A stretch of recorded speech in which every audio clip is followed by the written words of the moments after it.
This is the Kojima Productions Report with your host, Ryan Payton, with Aki Saito. Konnichiwa. And Ken Imaizumi. Ken Imaizumi, all together, the three of us. Maybe this is the first time, right? No, it's been a while. It's been a long time. Oh, we did? Yeah, we did once Sorry, or twice. My memory is kind of missing. Yeah.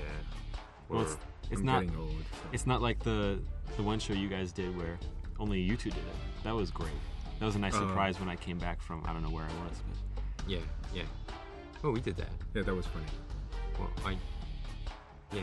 I forgot about it. How could you forget about frolicking in the fields with you, Ken? It was a long time ago. Yeah, it was a long time ago. Well, I'm kind of talking in a very slow manner. I'm getting ready for tonight's meeting with Konami Europe. We have a video conferencing. It's always very low key and very quiet. And I always feel like when I walk out of there, I've just been meditating for an hour. Do you ever get that feeling? No, because you know, my main territory that I look after is Europe. Yeah.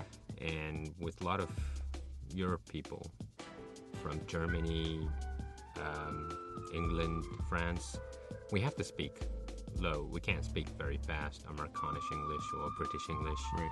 So, the speed of it is usually slower than normal meetings. And also, these European guys, Konami guys are really good, really nice guys. Yeah, they are. We have a good time. It's very low key. It's a lot of fun. And then this morning we got out of a meeting with Konami US, and we do this just so you know. We have weekly meetings on Wednesdays. We have these video conferencing with in the morning with KDUS, and then in the evenings with Konami Europe. And the morning meetings are always very lively. And maybe it's because it's the end of the day in America, but I mean, we're very passionate about how we want to do things, and they're very passionate.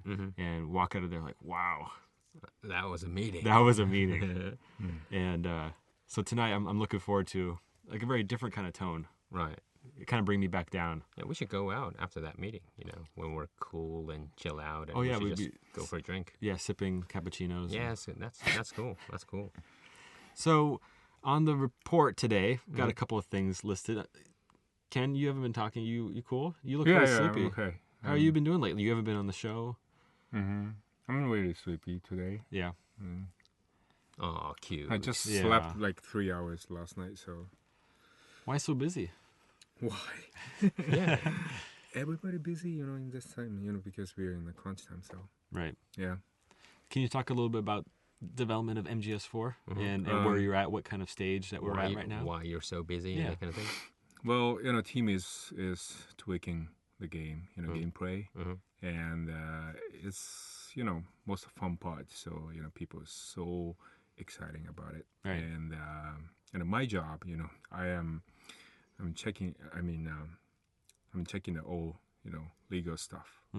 This is very pain in ass. Yeah, that sounds very exciting. Yeah, very exciting. Well, we have meetings almost every day. I've been talking to Ken for 4 hours? Yesterday we had a 4-hour meeting. Yeah, we had a promotion meeting. Yeah, marketing and promotion meeting. That was pretty interesting, actually. I mean, it was 4 hours, which is long, and that sucks. But the content was pretty interesting because we're battling with this, something that we've never had to deal with before is a worldwide launch, simultaneous release for a game.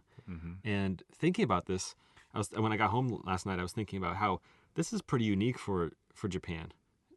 Having a simultaneous worldwide release for a game that's successful in all three territories, the European, American, and Japanese territory, where one territory has precedent over the other. For example, if this was Halo 3 or Gears of War, it was always America, that's true. And then there's Europe, and then even though it might be simultaneous worldwide release, they would do, Japan is probably very low precedence, right? Not very important.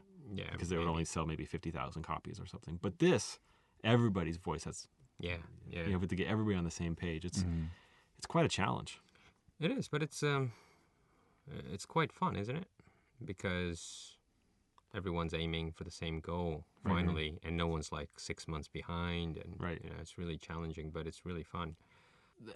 In talking with the folks at Ubisoft Montreal and the Assassin's Creed people, and talking about how difficult it was to support all the languages. They had different voiceovers per territory, And now we're going through the same thing where we have to prepare a lot more earlier in advance than before, right? Because we have to get all the European languages on board. It's a huge challenge. Yeah, but that's pretty fun because new thing, right? Right. Yeah, new challenge. So it's always fun to do a new thing.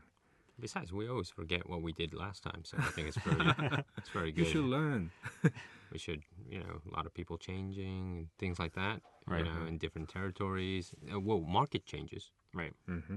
It's different than 3 or 4 years ago. So right, especially the way that game companies do releases or news releases, or up until now, I think it's always been magazine based, right? Print based. Yeah. Mm-hmm. And then you wait for that Game Informer or EGM or Famitsu that has the big story. But it's always hard to coordinate because you never know when it's going to hit store shelves. Even Famitsu sometimes leaks early. Yeah. And so I think the future really is how Grand Theft Auto 4 is doing it. Like, for example, tomorrow, the new trailer's coming out. I can't wait to see that. It's going to be cool.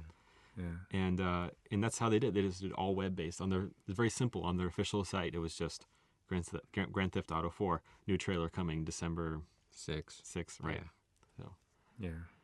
I think that's the future. Mm-hmm. That internet thing is pretty popular now. Yeah, well, things has been changed a lot because the last Snake Eater, when we shipped the game, we didn't have a YouTube at that moment. True. But right now, we have a YouTube, right? So somebody leaked something, and then it's all over the world, right? Yeah. In a few minutes.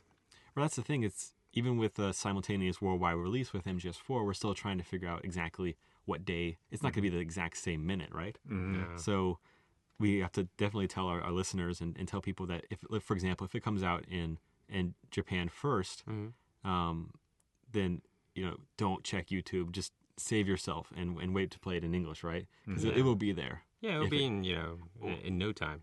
Or vice versa for Japanese players. If it comes out first in English, don't watch it on YouTube in really crappy quality. Yeah, because you're gonna probably get it, in a couple of days after or something. Exactly. Hopefully. Yeah, that's the plan. Yeah. That's the plan. Well, the last time, we had a big problem with the 2-channel. Mm-hmm. There's someone who lived in the U.S. bought a Snake Eater 1 month before Japanese release, and this guy playing the game, and he wrote like every gameplay and every game, the whole thing, right? The character and the storyline. Mm-hmm. Yeah, but he typed it, the whole But thing. I think when you buy a game, you could go to the website and find the cheats and everything. So what I do when I play the game, I don't look at websites because I want to play the game. So I think it's really up to the people who really check the website. I know. That's true. But still, if you want to spoil it, you could go and find all the information you want. But it's amazing. I was playing the Phoenix. Phoenix Wright? Yeah, Phoenix Wright. Yeah. I was playing Phoenix Wright on the train. And I was Gyakuten stuck. Saiban? Gyakuten Saiban, yes. And I was stuck at a certain situation. And, I can't play at home. Right. Because I have my wife and wait, why kid. can't you play at home? Because I have my wife and kid and that kind of thing. So what? No, I'm confused, Aki. Yeah, what? I have to entertain my wife, okay? But anyways. Just normal, Yeah, it's very Japanese. No, I'm still confused. Why? You were single. So why can't you play games at home? I don't understand this. You could play at home, yes? But you have to wait until your wife and your kids go to sleep. I don't understand. If she's watching TV, why can't you play Gyakuten Saiban or something? Well, you'll get to know what housewives would be. Yeah. But she would want to watch TV, but still wants to talk to you at the same time and say... she wants to be... she wants to watch with you. Yes. I see. We have to be on the same page. Can you not play games together? I know Gyakuten Saiban is difficult because it's on DS, right? Yeah. And you have to get cozy and play. She's not a real games player, but she's watching the dramas, OC and those kind of things.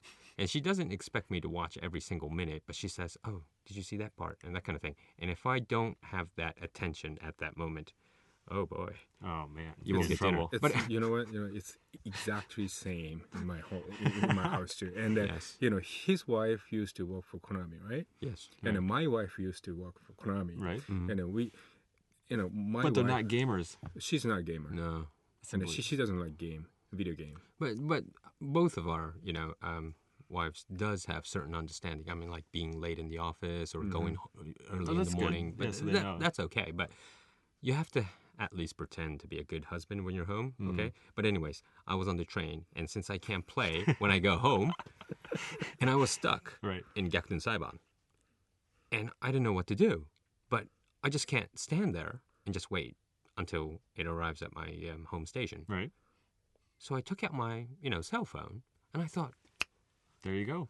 I could find some cheats here, and I did, and I thought, oh, I could have done this a couple of years ago. This is true. But it's so handy. At the same time, it's so dangerous. It is. Yeah. So do you regret looking at the hint? Would you have got it if you would have tried really hard?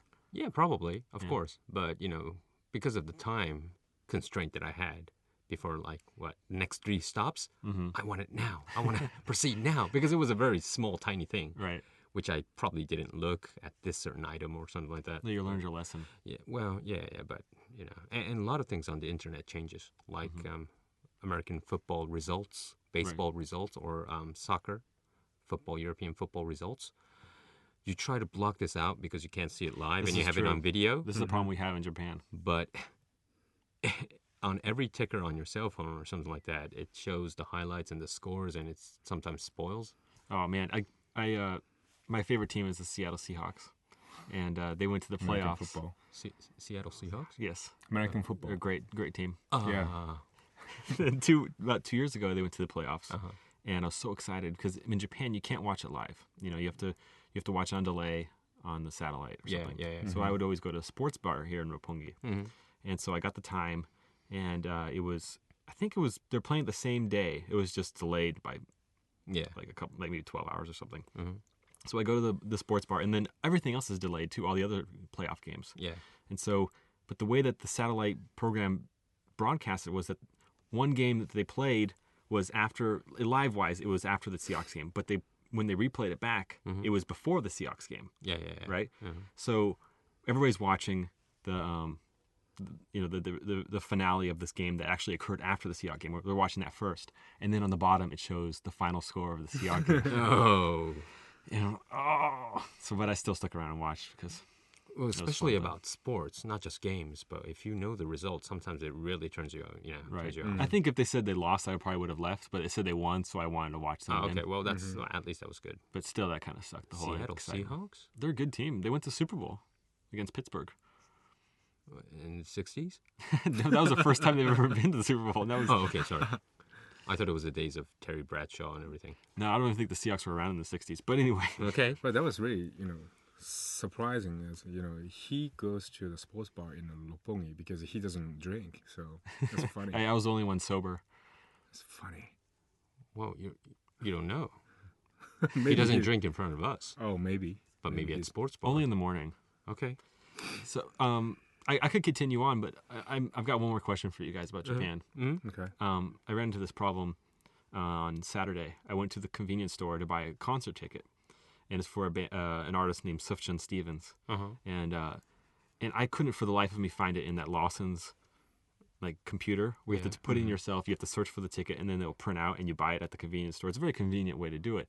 But they always write it in katakana, like the Japanese alphabet. Wait. Don't you have this button that says alphabet? Alphabet. Yeah, you can do that, but it was coming, I think it was only registered as his name in katakana. Oh, I see.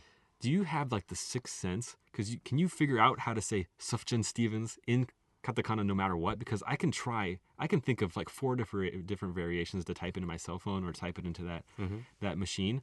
It seems like Japanese, whenever they see an English word, they know exactly how to write it in katakana. Yeah, yeah. But for me, it's always like a crapshoot. I'm always guessing.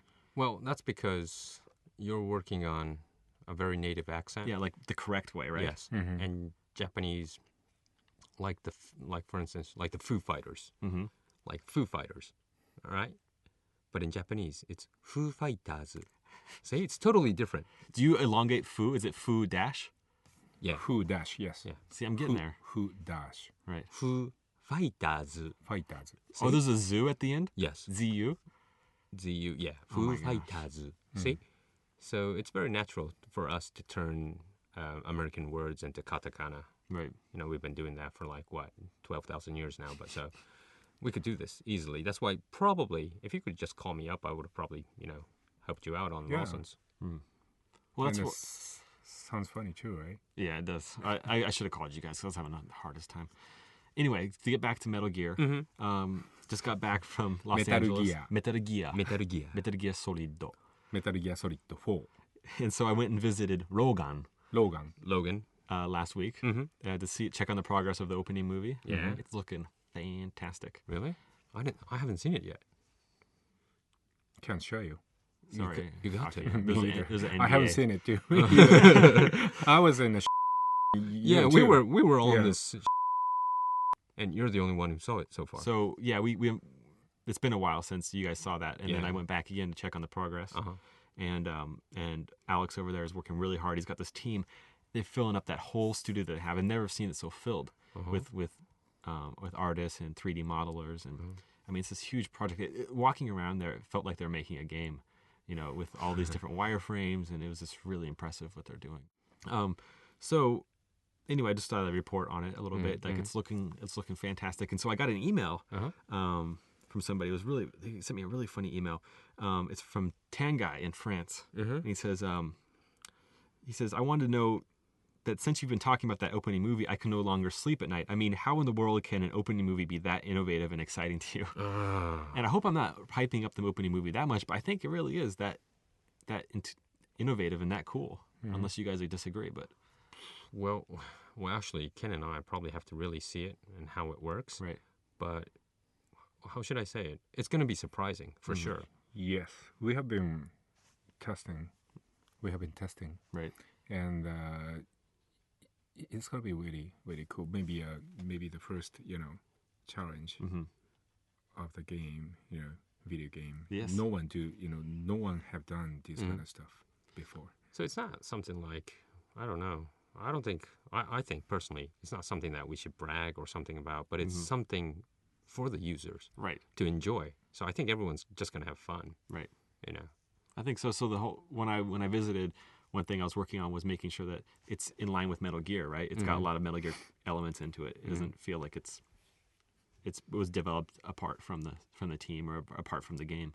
That it's got some cross pollination. So just implementing a couple different elements there, and it's looking fantastic. Well, I hope that now Tanguy in France could sleep at night. I hope you can. Because it's nothing like you don't have to sleep at night and be anxious about, but it's something that, well, you have to wait until the product comes out. Right. But it's really going to be, I think, it's going to be a lot of fun. Yeah, fun.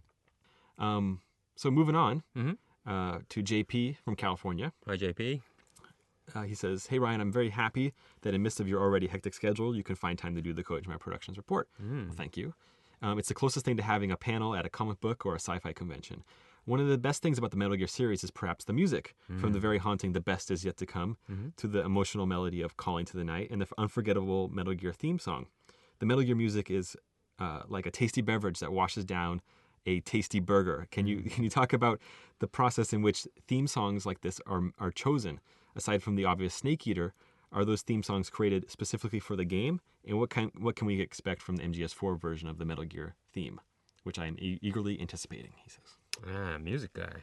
Yeah, so to answer his question, do we just pick some random song to make the theme?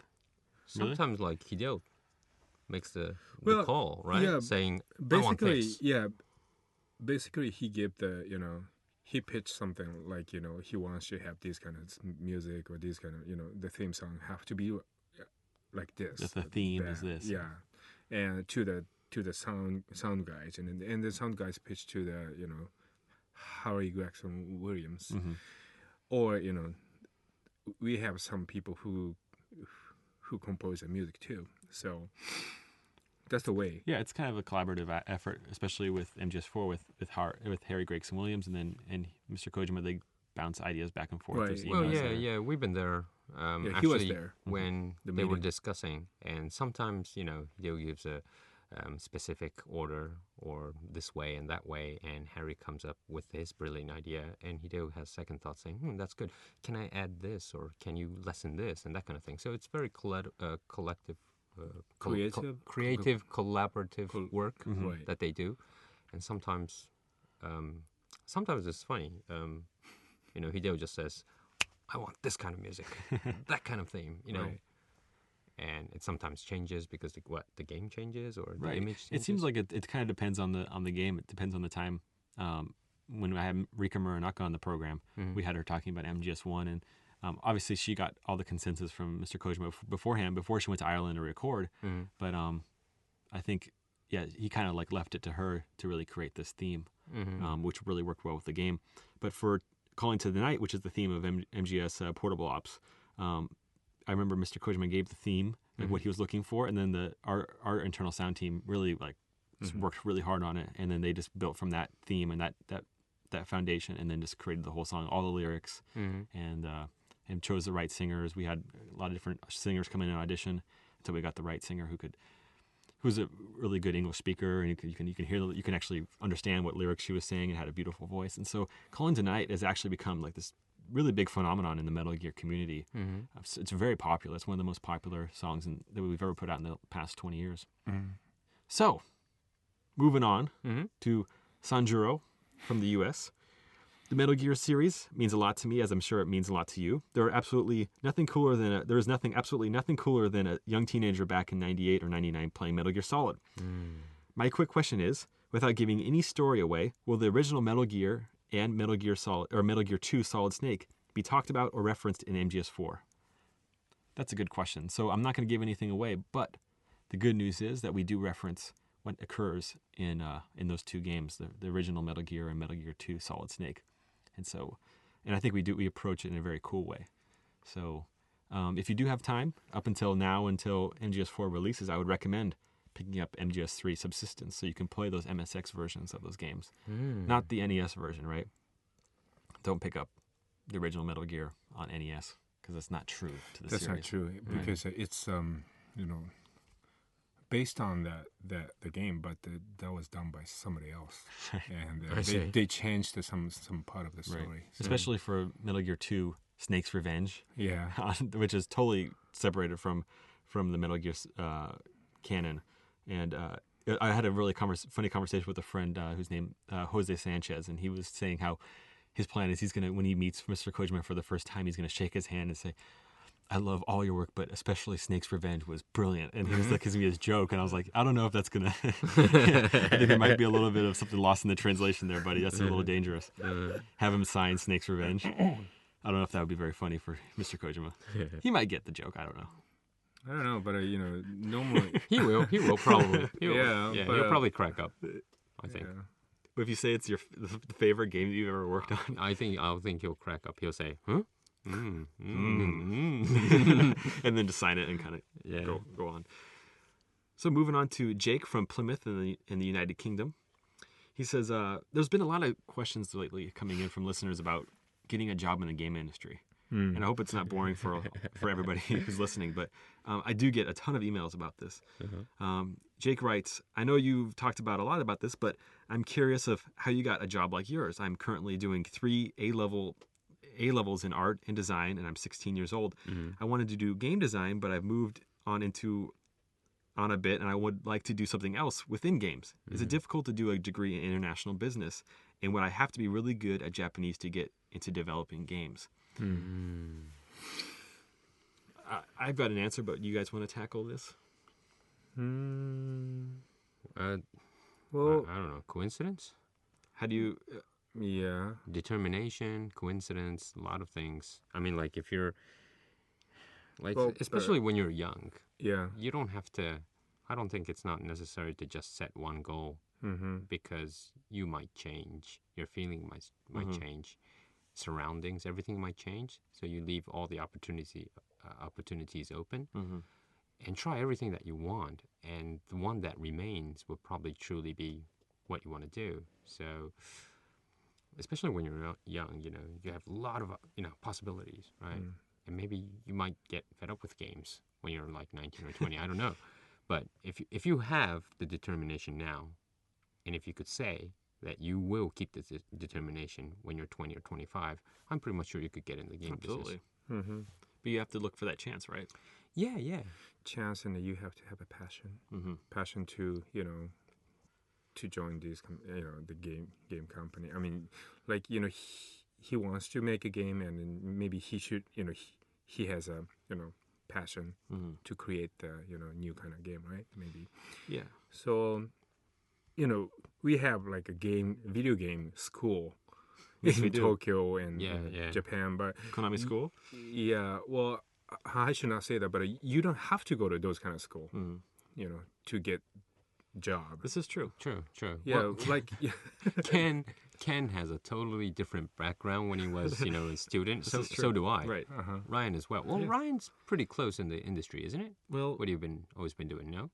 Well, that's the thing. My point was that, you want to set your sights on a goal, but you have to do like some grunt work or things that you don't want to necessarily do in order to get to that goal. For example, you saying DJ? Yeah. No, I was fine with doing my DJ job. Okay. But getting to Japan, like it's really hard to get that job at whatever game company when you're applying from the States. So my first step was to start teaching English in Japan. That was my gateway. That's how I got a foot in the door.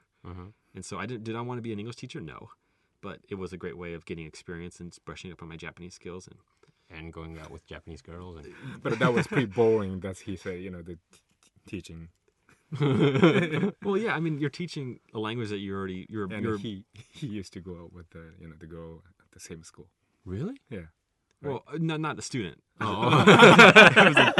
It was a teacher. Oh, okay. Another teacher. Oh, okay. Why are we airing out my dirty laundry on the air? Because people want us to listen. Yeah. I think they really care. I think when you do your show, you don't talk about these, but when we're in, we got to help you out. We got to help the listeners get all the dark side of you. But anyways, let's move on.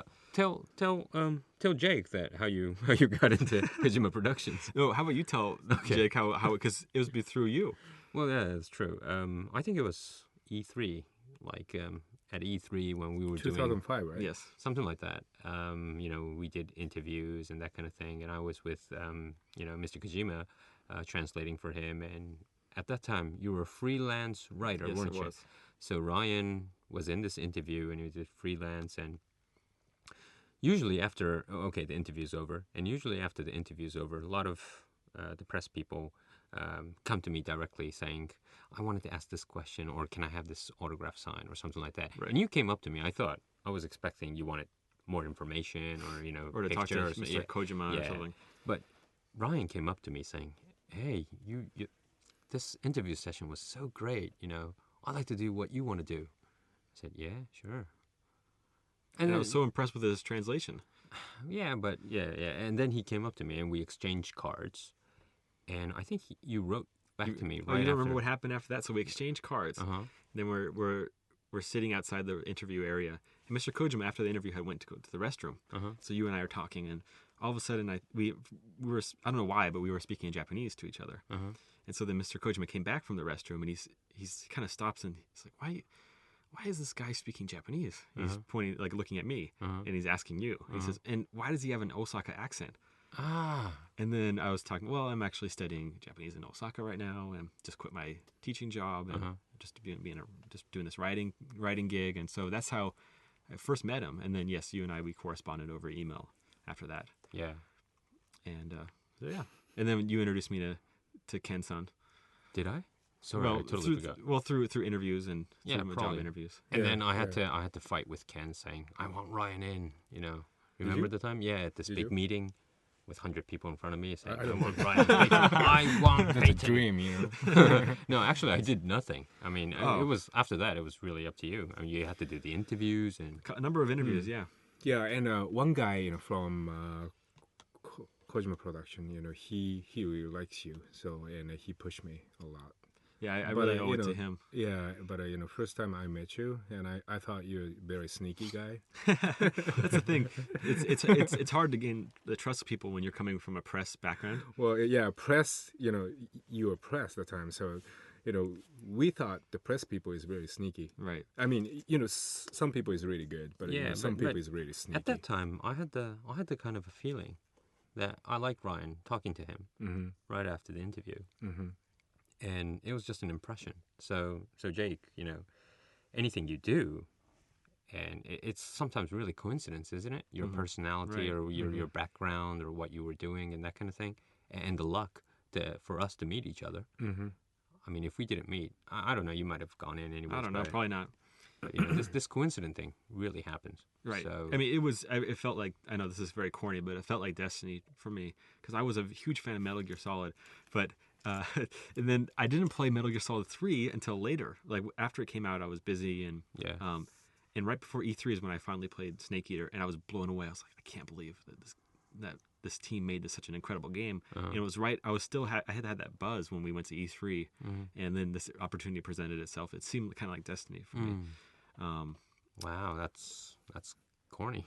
Yeah. No, I'm kidding. No, I'm kidding. Yes, but it is. you know, No. he had a passion at the time, and Yeah, he yeah. really wanted to, get this job, and Well, I thought it was interesting that at the interview with Mr. Kojima and Mr. Imaizumi was that one of the only questions that Mr. Kojima asked me was like, what do you like besides games? And I thought that was pretty interesting. He wanted to know what I like or what my hobbies were outside of games. And that was very important to him. That's very coincidence because I do a lot of interviews for my division and that kind of thing. And my boss actually does all the business kind of questions saying, okay, you study this, what are you interested in? If you come to our division, what kind of, that kind of thing.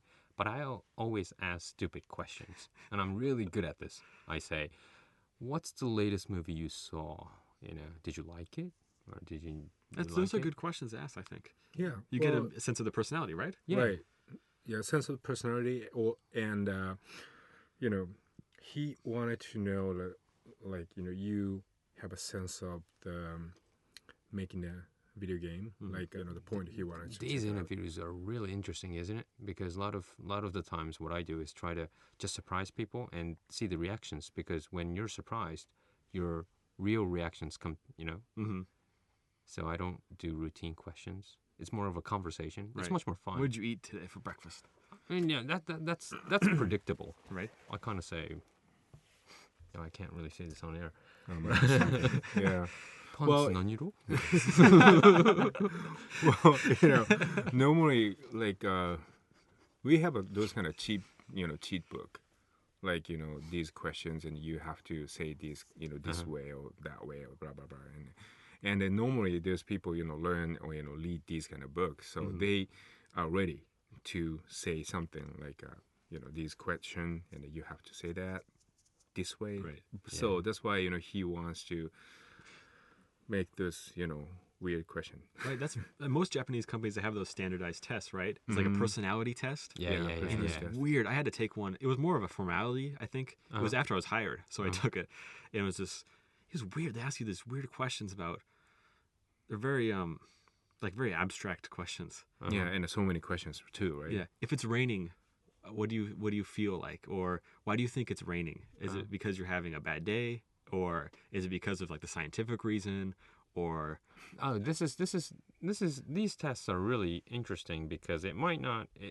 In our company, it does really not affect for you to come into our company or not. But it's more of like personality and the tendency. right? So if you're answering one question like a certain way, and then if you're answering a very similar question a different way, there's like kind of an inconsistency or something. Right, Something right, like that. right. I didn't really care. I just kind of made a. They have like the same kind of question, like 3 or 4 same kind of question in. But it's really different good way. just to know, even, they give you the results, right? Yeah. So I had this tendency, or maybe you had your bad day or something, but you have a certain tendency that you could see inner self, which is really, it's more like fortune telling, that kind of thing. It was interesting, Those tests are nothing because I used to get like highest point of those points. That is not those nothing. tests. It's nothing. But you're a smart guy, so it makes sense. No, it doesn't. It means that test is a fake.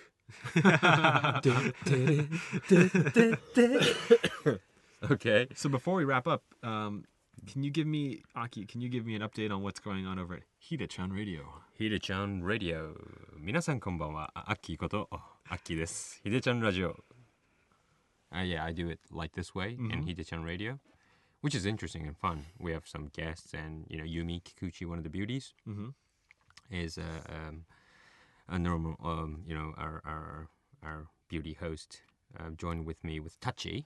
Another beauty host. Yes, she's another beautiful host, we work together in our division.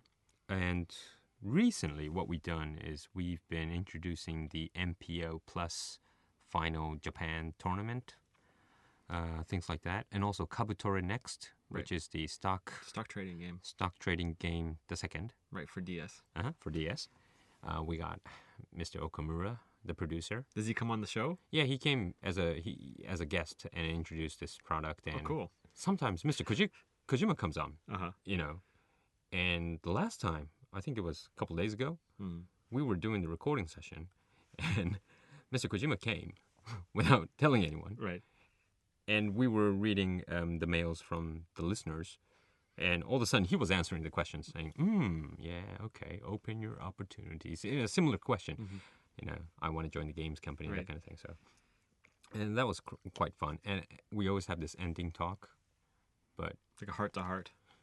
No. It's like a wrap of the show, saying, okay, what you can expect next week is this and this and that kind of thing.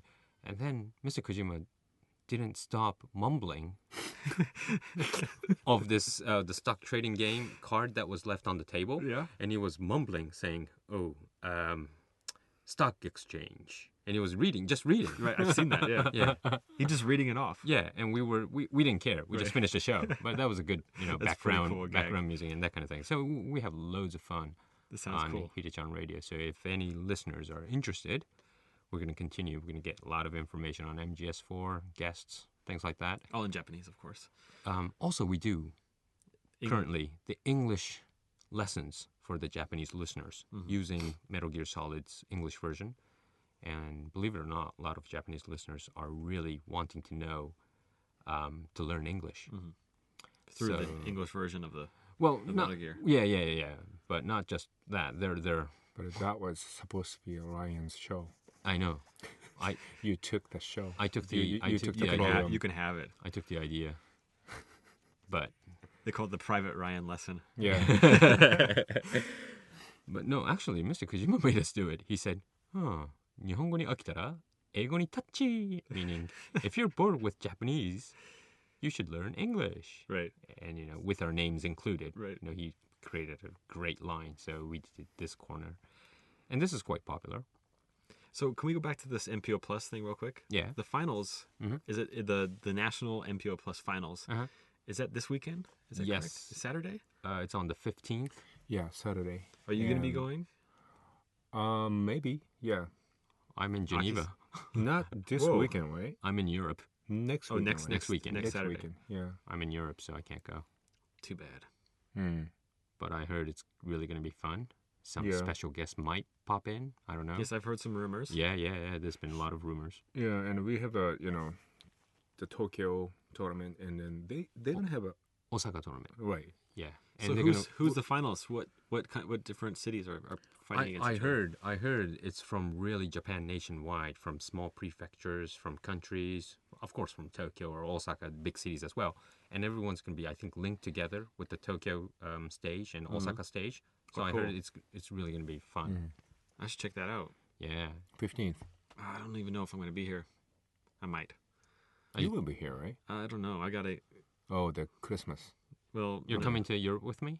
I wish I was going to Geneva, but I have some business to take care of before Christmas. Okay. So that's right. You have that thing. That thing. Yeah. Which I'll be able to talk about, hopefully, at that time on the radio program. Okay. So that's something to look forward to. I just want to talk about the video game stuff in the U.S. market and Japanese market. Oh, are you curious about it? Yeah, I'm really curious about the video game, because this is the hottest season, for the video game market. And, the big title came out in the U.S. market and Japanese market right now. What's the hottest game? Wii Fit? Wii Fit. Wii Fit in Dragon Quest IV. Dragon Quest No 4. More Heroes? No More Heroes. Yeah. Yes. Suda-san sent me the copy. Yeah. Really? A copy of that. Came to me as well. With With a card. Yeah. It was a cool card. Thank you, Suda-san. Thank you, Suda51, because he did the name. The name. He drew a name. Like in calligraphy kind of style. Calligraphy style, yeah. It was cool. And I already wrote him back saying, I love you, I love you, I love you. I was going to call him. But all right, so for all you listeners out there, No More Heroes is coming out early next year in Europe and the United States, I think. And don't check, like we were talking about before, don't check YouTube because the No More Heroes, what I've heard is that it has English voiceovers even in the Japanese version. Really? Already. So you can watch every single cinematic on YouTube probably from today. Oh, you shouldn't Don't do do that. it. Don't do it. Because the game is, as a huge, I am the world's biggest Killer 7 fan. Mm-hmm. You know, it's one of Suda's previous titles. Yeah. And I love it to death. But I recognize that the gameplay is definitely lacking. But No More Heroes, his team has really stepped it up with the gameplay. Like, it's a lot more fun. So I think people are going to dig it. I'm going to play it tonight. Do it. And I'm not going to watch the internet. You're not going to watch the OC with your wife? Well, after she's asleep, I'll play.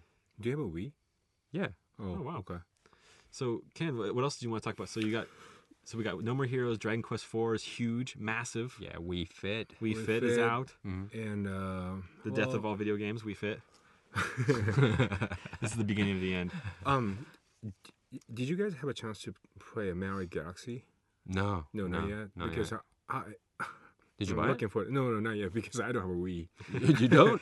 I don't have a Wii. God. You know. You got to get one. Yeah, I have to get one, but I want to play, Galaxy a lot because I'm a big fan of the Super Mario Brothers series. And I wanted to play Call of Duty 4. Yeah, we got that in the studio. It looks great. Yeah, because I don't have time to play, and then that game is really popular in the studio, so people is always playing. Right. And then somebody took my Assassin's Creed. Sorry, I have it. I have to return it to you. Sorry. Yeah. Sorry, Ken. Are you enjoying it? No, I stopped playing because you're not enjoying it? Because I have to buy it. I You just can can't. just use that. That's cool. No, I want to So play fun? at home. Fun game. Yeah, it's cool. It's really cool. That's cool. Yeah, they've done a good job. Yeah. Yeah, so I want to play a lot of lots of games like Call of Duty 4. It's a huge year for games. Yeah, I know. I really think that this is probably maybe the second best year of games ever. I mean, it won't beat 1998, but it's close. What happened in '98? Metal Gear Solid, Ocarina of Time, Legend of Zelda, Pokemon Red and Blue. We're talking Half-Life, Panzer Dragoon Saga, and a couple more. It was StarCraft. Huge year. 1998 was massive. Yeah. Really? I was still very young. 2004 was good too. 2004 was excellent. Yeah, Half-Life Snake 2, Eater, Half-Life 2, Halo 2, Halo 2, and San Grand Theft Andreas. Auto. Yeah, Yes. there are so many I don't know. big titles. I was too young. I didn't play games. I was just Whatever. Like 6. Whatever. But you're looking at the U.S. market. It's totally different, right? I mean, What's hot right now? and also in Europe, it's just Call of Duty, Guitar Hero, Guitar that's right, Hero. that's right. Rock Band. How about it? Mass Effect? Mass Effect is just out. I haven't seen the sales numbers, but I mean, I'm sure that's very popular. I mean, it's been a massive year, but it's so different from the Japanese market. Like, they're totally different markets now. And I think Metal Gear is one of the few games that really transcends all territories. Right. It's really one of those few games that does it. Yeah, true. And so, I don't know if it's a good thing or a bad thing. I don't know. I feel like the Japanese are missing out on a lot of fun gaming experiences because you look at the sales for Assassin's Creed the first week, 30,000 units in Japan. That's cool. That's not cool. That's sad. 30,000 only What?